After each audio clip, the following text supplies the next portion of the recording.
خپل کسان دي دا خو اوس کور ته نشو پاره کولی ودرېږه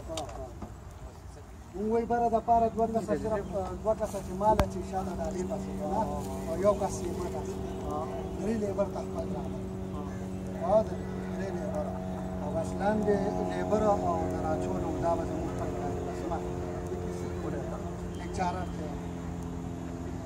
یو ګوره کې دوه ډوله ډېر ښکلی کار روان دی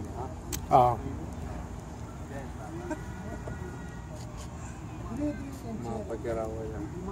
ایمانو کې هم د پدې دې ته لاندې ټوپګه بیا به انجینر صاحب وچې دي